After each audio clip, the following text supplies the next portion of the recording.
Hey coin collectors, and welcome to DC Coin World International Coin Channel. And today we're going to take a look at the 1967 Washington quarters from the United States of America. And you can see pretty clearly here that these are worn out coins. It says Liberty at the top, and actually Liberty's become part of the raised rim there. In God We Trust underneath the chin, and that T has turned into an F. Haven't seen that ever before. But we have In God We TRUSF. And over here we have another of these coins. It says Liberty at the top. In God We Trust in 1967. What you don't see, and you won't see in any of the quarters from 1967, is a mint mark. 1967 was the last year of the no mint mark coins from the United States. 65, 66, and 67. The United States Mint didn't want people hoarding coins because they were having trouble getting enough coins into circulation, so they took the mint marks off, and so there's no mint marks on a 1967 quarter or nickel or penny or dime. So what we got on the back here? Well, we have, of course, the United States of America, E Pluribus Unum, and you see how this has become one with the rim too. There's an eagle holding some arrows, and down way underneath we see an olive branch, and at the very bottom we see it says $quarter coin. The United States has an interesting way of setting up its currency. It goes 1 cent, 5 cent, 10 cent, 25 cent. The United Kingdom in 1967, in a quite different way, was doing some major changes of its own. So 1967 was the last year that they had fully circulating British pound sterling coins. 1968 they started coming out with the pence. In 1971 they fully transferred over to a 100 pence to the dollar. This is a half-crown coin from 1967, and guess how much of a pound this is worth? Well, it's interesting. The quarter dollars, and the reason they're called quarter dollars is they're worth 1/4 of a dollar. The half-crown is actually worth 1/8 of a pound. So the crown is worth a quarter, and the crown is even bigger than this. And this looks like it'd be real expensive, right? It's a beautiful coin. Fid Def, which means Defender of the Faith. This is a crowned heraldic shield. E-R here. E for Elizabeth, R for Regina, or Queen Elizabeth. Half crown at the bottom, 1967, going up here. The designer's initials way down in here. Edgar Fuller and Cecil. Here, these each are from countries of the United Kingdom. The Northern Irish harp, of course. The laying down or lion supon from England. And the standing roaring lion from Scotland.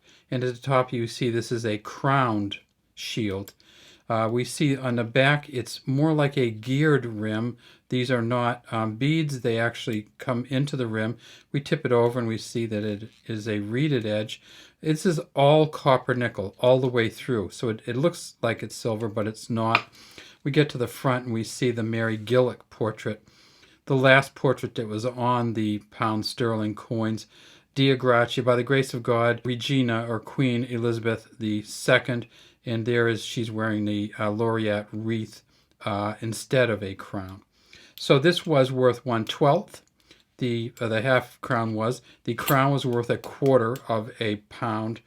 And they also had another coin that was bigger than a quarter, and that was this one. They had a couple other ones. They had the penny coin, of course. And look at this one. This one is bigger than a quarter. Any guesses what this one is?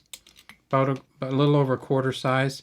Again, Queen Elizabeth of the Mary Gillick portrait, beaded outer rim or pearled outer rim. It's the halfpenny. So this was worth 1/480th of a British pound. The halfpenny from 1967, the last circulating one, and over here, of course, we see the engraver's initials for this one. Thomas Humphrey Paget, HP, over here. So these quarters, what are they worth? Well, they made a bunch of them, so let's not go wrong here. They made, at the Philadelphia Mint, well, who knows what mint? At the blank mint, we don't know, right? They made 381 million. And what do I mean we don't know? Well, these could have been made at San Francisco for all we know, but surely at Denver and Philadelphia. with no mint mark on them. $381 million worth of these, which essentially translates into 1.5 million. 1.524 million of these, and they also made special mint sets that year. They made 1.8 million special mint sets. So they made a bunch of these, and one of the things that you're going to find is that they made a bunch of these, but there's not that many in great condition. So if you look at NGC, which is one of the great coin grading services, PCGS and NGC, and NGC says that this coin, which was a John Flanagan design, and you probably, many of you or most of you know that. There's a little JF down here underneath for John Flanagan. Let's see if we can get that a little. See the J and the F there. Let's see if it's any better on this one. This one's just really worn. There's a J and an F there for John Flanagan. Did the front and the back of this coin. He engraved the front and the back. No initials on the back. MS68 is one of the highest grades you can get, 68 out of 70 for quality of these coins. NGC knows of only 9 MS68 coins and says that on an average they're worth about $6,250.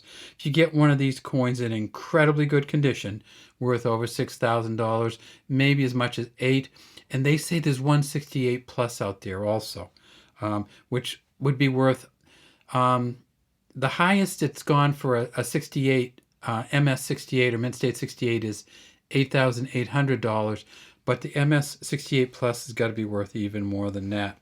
All right, so we have our eighth of a dollar, which would be worth 12.5 cents US or 12.5 pence in Canada. We have our 1967 quarters, and we have this huge half penny, of which there were 481 of these to the pound. Thank goodness we never had any coins that were in modern United States that were 400 of them to the dollar. All right, that's all we have today from DC Coin World. We'd love to have you subscribe to our channel. Leave any comments you might have in the comments section.